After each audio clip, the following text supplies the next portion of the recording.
재미있는 옛날 이야기 시작합니다. 사랑을 하려면 장터로 오세요. 옛날 조선 후기 때 강원도 어느 봄날 장터에서 일어난 이야기입니다.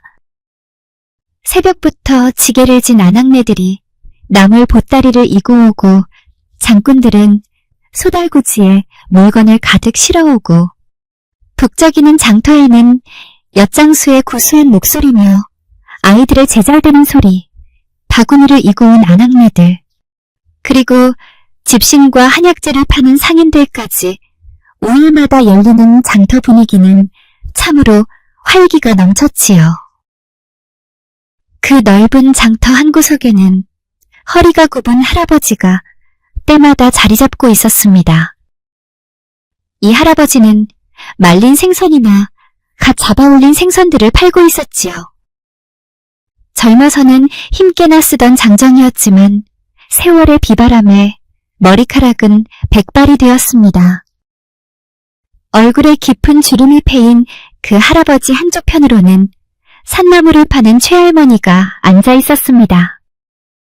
그 할머니도 세월의 흔적이 얼굴을 덮고 있었으나 젊은 시절엔 한미 모했을 것 같아 보였습니다. 그러나 두 사람은 장터의 좌판을 늘 벌리고 있는데도 불구하고 서로 티격태격 다투기 일쑤였습니다. 장터 사람들은 그 모습을 보며 저 두 노인은 왜 매번 싸우면서도 저 자리를 떠나지 않는 거지? 하고 고개를 갸웃거렸습니다. 어느 화창한 봄날이었습니다. 할머니가 방금 딴 새파란 냉이와 달래를 바구니에 가지런히 담고 장사를 시작하려는데 할아버지의 생선 비린 냄새가 진동을 하며 오늘따라 유난히 코를 찔렀습니다. 할머니가 얼굴을 찡그리고 팔이라도 쫓듯이 허공을 휘저기며 손사래를 쳤습니다. 아이고, 할배네 생선은 또 왜 그리 비싸대요? 내가 보니 장터 끝물에 가도 비싸서 안 산다 하더이다. 할아버지는 콧김을 훅 내뿜으며 고개를 휙 돌렸습니다. 값이 비싸야 물건이 좋아 보인다는 걸 모르시는구먼. 할망군의 나물은 아무리 싸게 줘도 우리 집 염소도 안 뜯어먹을 시든 풀만 골라 가져왔구려. 뭐라고요? 시든 풀이라고요? 할머니가 벌떡 일어났습니다. 남의 험담을 해도 유분수지. 눈이 어두워 그러시나? 눈 크게 뜨고 이 나물들 잘 보시구랴. 새벽같이 일어나 이슬 맞으며 하나하나 정성스레 뜯어온 것들인데. 아, 그래요? 그럼 내 생선은 어떻소? 밤새 강물 속에서 떨면서 잡아온 싱싱한 것들인데.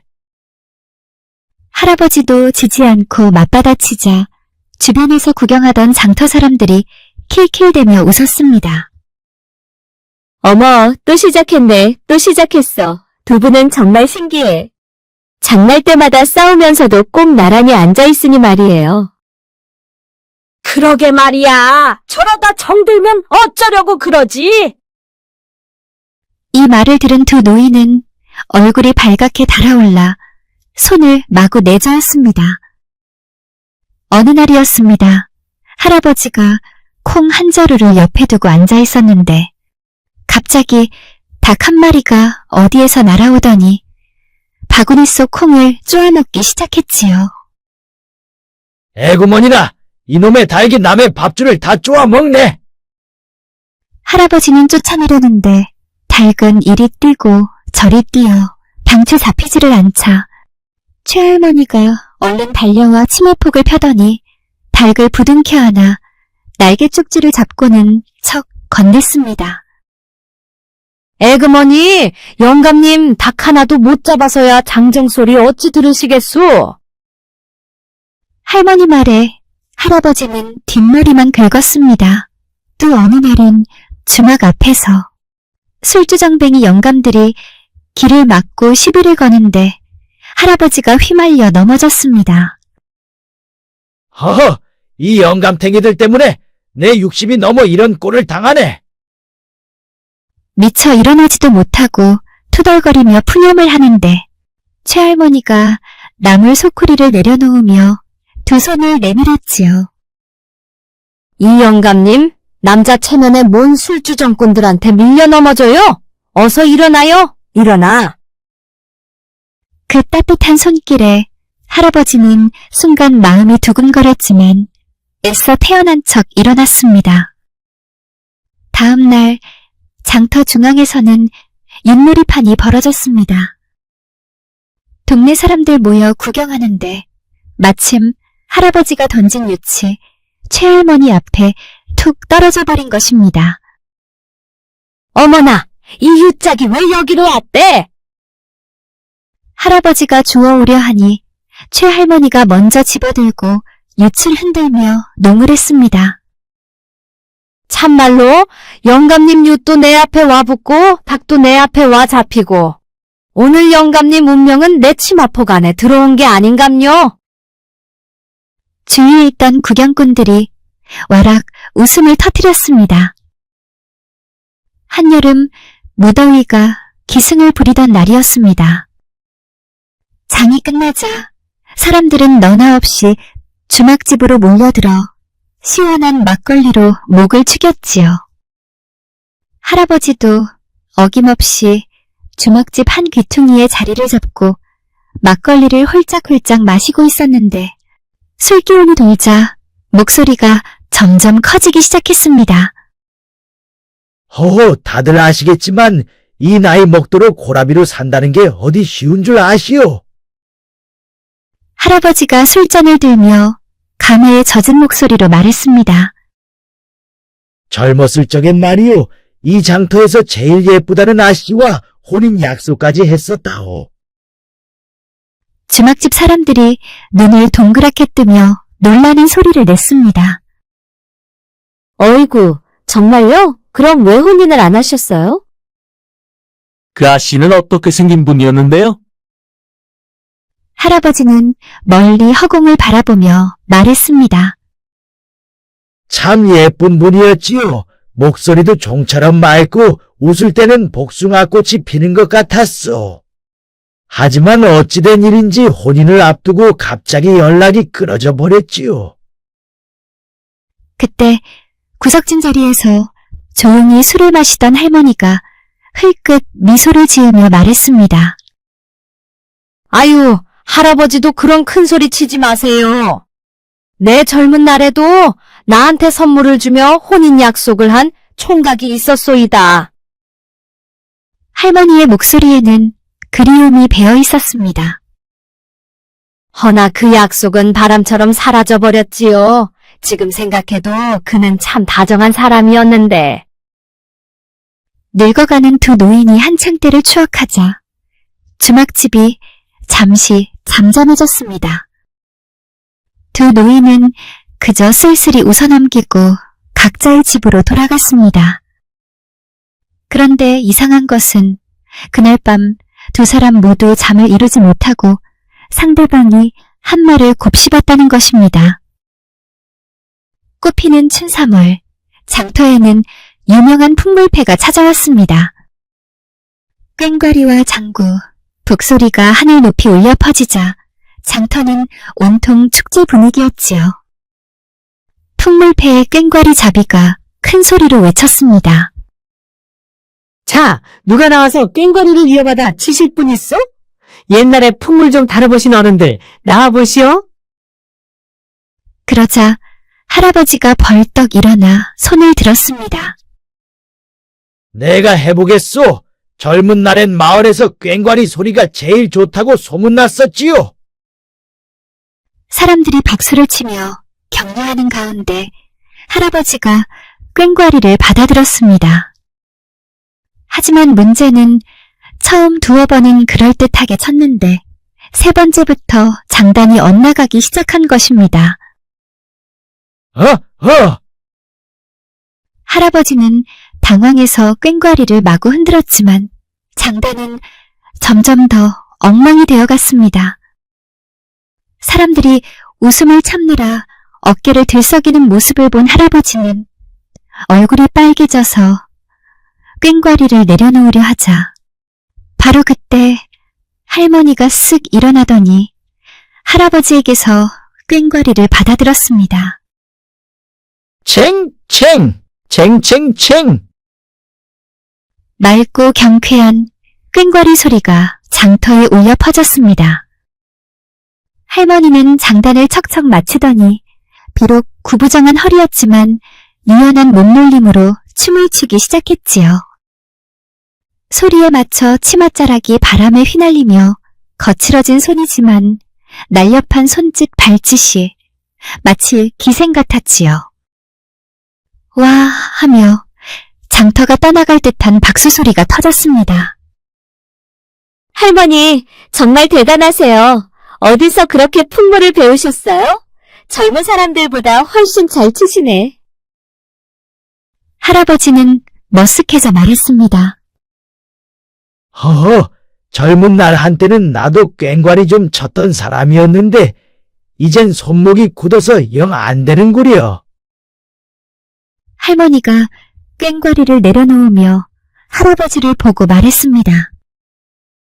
아이고, 그래도 영감님이 용기를 내서 시작하는 마음은 대단하셨소. 그 순간 두 사람의 눈이 서로 스치면서 뭔가 익숙한 느낌이 들었지만 금세 시선을 돌렸지요. 그날 장이 끝날 무렵 할머니는 냉이 한 줌을 할아버지 앞에 슬며시 놓고 갔습니다. 할아버지는 그 모습을 보고 작은 도미 한 마리를 할머니 보따리에 살짝 넣어주었지요. 둘 다 서로 모르는 척했지만 마음속으로는 빙그레 웃고 있었습니다. 여름철이라 아침에는 멀쩡하던 하늘이 낮부터는 소나기가 억수같이 쏟아붓기 시작했습니다. 장터 사람들은 우산을 받쳐들고 급히 짐을 정리했지만 두 노인은 미처 우산을 준비하지 못했습니다. 할머니가 하늘을 올려다보며 한숨을 쉬었지요. 아이고, 이 비를 어쩌지? 할아버지도 걱정스럽게 어두운 하늘을 바라봤습니다. 집까지 가려면 한참인데 큰일 났네. 그때 지나가던 젊은 장군이 자신의 우산을 건네며 말했습니다. 어르신들, 이 우산 쓰시고 가세요. 저는 뛰어가면 되니까요. 하지만 우산은 하나뿐이라 두 노인은 서로 눈치를 보며 망설였습니다. 할머니가 먼저 쓰고 가시오. 할머니가 손사래를 쳤습니다. 아니요, 할아버지가 더 나이가 많으니 쓰고 가세요. 그러다가 비가 더욱 거세지자 할아버지가 결심을 하고 말했습니다. 그럼 같이 쓰지요. 어차피 집 방향이 비슷한 것 같으니까. 두 노인은 하나의 작은 우산 아래 어깨를 맞대고 걸어갔습니다. 비가 너무 세차서 우산 밖으로 몸이 반쯤 젖었지만 묘하게 마음은 따뜻했습니다. 할아버지가 조심스럽게 물었습니다. 할멈은 젊었을 적 혹시 어디서 살았소? 남편이 병을 얻어 일찍 떠나버리자 여기저기 돌아다니며 살았지요. 그 뒤로 난 찾는 사람이 있어 사람 많은 곳을 이리저리 다니다 보니 이곳까지 오게 되었네요. 나도 이 고을에 온 것은 한 10년도 넘었지요. 고향집에선 아내가 해산하다 먼저 눈을 감고 부모님마저 돌아가시니 그곳에 더 있고 싶질 않았더랬소. 그래 고향을 떠나와 여기 이곳에 살고 있다오. 두 사람은 서로의 상념에 젖은 듯 잠시 말이 없었습니다. 주위는 어느덧 비가 잦아들고 있었지요. 가을이 점점 깊어가던 어느 날 장터에 새로운 인물이 나타났습니다. 동네에서 유명한 매파 김씨였는데 그녀는 두 노인을 번갈아 보더니 무릎을 치며 말했습니다. 아이고, 이 좋은 분들이 왜 각자 사는 거예요? 나이도 비슷한데 같이 살면 얼마나 좋겠어요. 할아버지가 벌떡 일어나며 손을 내저었습니다. 아, 그런 말씀 마시오. 우리는 그냥 옆에 앉아 장사만 하는 사이요. 할머니도 얼굴을 붉히며 고개를 저었습니다. 맞아요. 우리는 서로 성격도 안 맞아서 맨날 싸우기만 하는걸요. 하지만 매파 김씨는 고개를 절레절레 흔들며 포기하지 않았습니다. 에이, 무슨 말씀이에요? 싸우는 것도 정이 있어야 싸우는 거예요. 그 말을 들은 다른 장터 사람들도 거들기 시작했습니다. 맞아요. 맞아. 두 분 정말 잘 어울려요. 같이 사시면 외롭지도 않고 좋을 텐데요. 두 노인은 당황해서 서로 다른 곳을 바라보며 아무 말도 하지 못했습니다. 하지만 속으로는 정말 그럴까 하는 생각이 스치고 지나갔지요. 그렇게 계절이 바뀌어 추수가 끝난 늦가을이 되었습니다. 장터에서는 1년에 한 번 열리는 큰 놀이잔치가 벌어졌습니다. 이날은 특별한 날로 각 집안에서 대대로 전해 내려오는 소중한 물건들을 가져와 자랑하며 그에 얽힌 사연들을 들려주는 시간이 있었습니다. 젊은 아낙네들은 화려한 비단 한복을, 나이든 어르신들은 조상 때부터 쓰던 옛 물건들을 내놓으며 저마다 자랑을 늘어놓았습니다. 할머니도 마음을 먹고 가장 소중히 간직해온 물건을 꺼내었지요. 그 물건은 낡은 헝겊에 쌓여 있었는데 칠보가 박힌 은비녀 하나였습니다. 할머니가 떨리는 목소리로 말을 시작했지요. 저에게 이 비녀는 아주 소중하답니다. 남편이 아닌 저 혼자가 제 손에 직접 쥐어준 것이었지요. 남편 아닌 다른 남자라는 말에 사람들은 할머니의 이야기에 귀를 기울였습니다. 그분은 참 다정한 청년이었어요. 이 비녀를 건네주며 이 비녀처럼 우리 사랑도 영원하자고 했었지요. 허나 집안 사정이 기울어 혼인은 깨지고 말았답니다. 가슴 아프게 그 총각과는 그 길로 영영이별이었지요. 할머니는 비녀를 곱게 쓰다듬으며 계속 말했습니다. 저는 이 비녀를 볼 때마다 언젠가는 다시 만날 수 있을 거라고 꼭 믿는답니다. 그 순간이었습니다. 옆에서 듣고 있던 할아버지의 손에서 막걸리 잔이 쨍그랑하고 떨어져 바닥에 쏟아졌습니다. 할아버지는 온몸을 부들부들 떨기 시작했습니다. 사람들이 놀라서 할아버지를 보니 그는 바들거리는 손으로 저고리 안주머니를 뒤지기 시작했지요. 그리고는 그 안에서 할머니가 가진 것과 똑같이 생긴 칠보가 박힌 은비녀 하나를 꺼냈습니다. 그 비녀는 혹시 제가 정혼자에게 선물로 주었던 이 비녀와 한 쌍이 아닌지요? 장터가 갑자기 조용해진 순간 할머니는 눈을 크게 뜨고 할아버지를 바라보았습니다. 뭐라고요?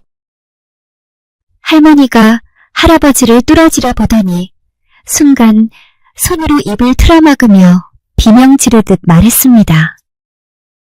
그럼 그때 그 총각이 바로 그래요. 맞아요, 맞아. 이 눈매며 이 입꼬리 모습이며 혹시 성희 박씨 아니시오? 아니, 그걸 어찌 아시오? 그럼 설마 그쪽이 최아씨? 최할머니 눈에서 눈물이 뚝뚝 떨어졌습니다. 맞아요. 나 바로 그 최아씨예요. 젊은 날 혼례를 약조했었는데 집안의 반대로 헤어져야 했던 당신. 할아버지는 그대로 자리에 얼어붙은 듯 하다가 이내 얼굴을 감싸쥐고 통곡했습니다. 어찌 우리가 이리 되었단 말이오. 그날 이후 난 당신을 찾으려 했건만 억지로 결혼하는 바람에 그만. 그 뒤 평생 그리워만 하다가 이렇게 장터에서 다시 만나게 될 줄이야. 두 개의 비녀가 똑같이 빛나고 있었습니다. 40년 전 한 쌍으로 만들어진 그 비녀들이 이제야 다시 만난 것이었습니다. 할아버지가 비녀를 꼭 쥐고 눈물을 흘리며 말했습니다.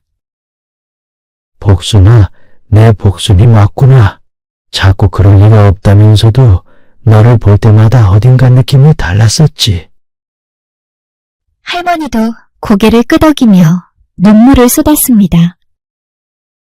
춘수씨, 내 춘수씨가 맞네요. 난 왜 그리도 그리던 당신을 몰라봤을까요? 그러나 이상하게도 당신을 볼 때마다 낯설지 않았어요. 두 사람은 서로의 이름을 부르며 40년 만에 다시 똑똑하게 마주보았습니다. 세월이 너무도 흐른 바람에 그간 생각지도 않고 몰라봤지만 이제 자세히 똑똑히 보니 그때 그 젊은 시절의 모습이 분명히 살아있었지요. 눈웃음 치는 모습이며 말할 때 살짝 올라가는 입내며 아, 그리던 당신이었는데 이리 만나다니 이것이 꿈인가 생시인가. 할아버지가 떨리는 목소리로 자초지종을 말했습니다. 복순아, 내가 그때 왜 갑자기 사라진 줄 아니? 너희 아버지가 나를 찾아와서는 집이 쫄딱 망한 집에 당신 딸을 줄 수 없으니 헤어져라 하시며 차라리 멀리 가서 다른 좋은 사람 만나라고 하시면서 절대 다시 나를 만나지 말라고 하셨지. 그리고 복순이도 나를 다시 만나고 싶지 않다고 말하셨어. 할머니가 손으로 얼굴을 가리며 흐느꼈습니다. 춘수씨, 나는 그런 말 한 적 없었어요. 단지 우리 아버지한테 이 말은 들었어요. 춘수씨가 더 좋은 부잣집 아가씨와 혼이 난다고 말이에요.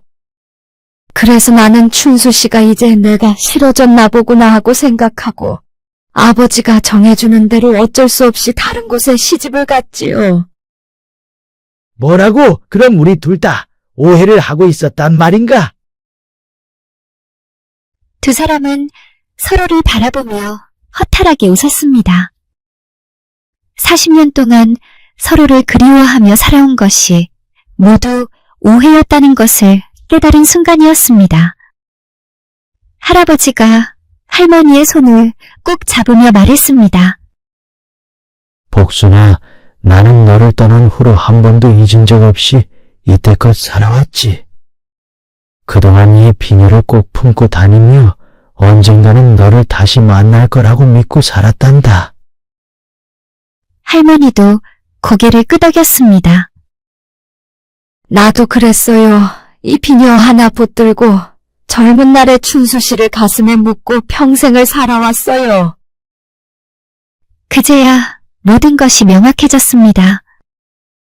왜 두 사람이 매번 같은 자리에 앉았는지, 왜 싸우면서도 서로를 신경 쓰게 되었는지, 왜 서로의 모습에서 익숙함을 느꼈는지, 마음 깊은 곳에서는 이미 서로를 알아보고 있었던 것입니다.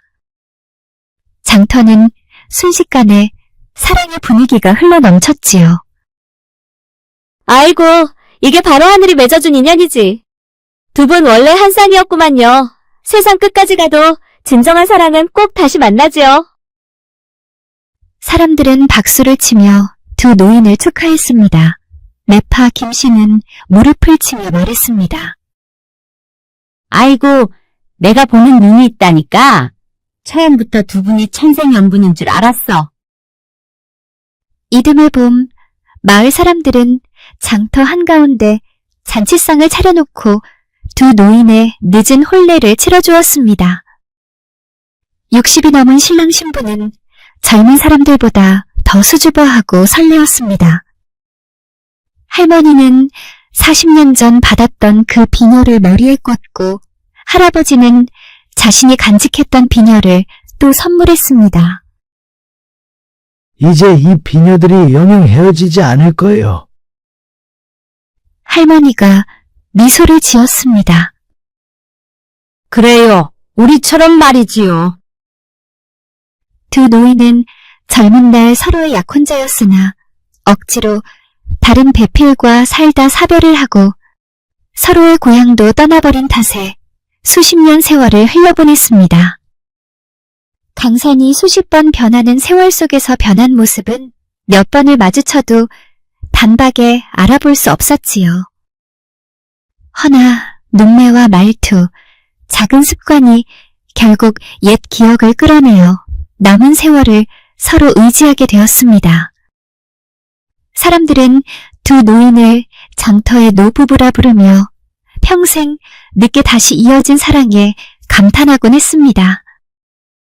두 노인이 40년을 기다려서 다시 만난 것도 기적이지만 그보다 더 아름다운 것은 그들이 서로를 원망하지 않았다는 점입니다. 오해로 헤어졌지만 서로를 미워하지 않고 평생 그 사람을 마음속에 곱게 간직했다는 것입니다. 강원도 그 산골짜기를 지나는 사람들은 이렇게 말합니다. 세월이 아무리 흘러도 진정한 인연은 반드시 꼭 만난다라고 말이지요.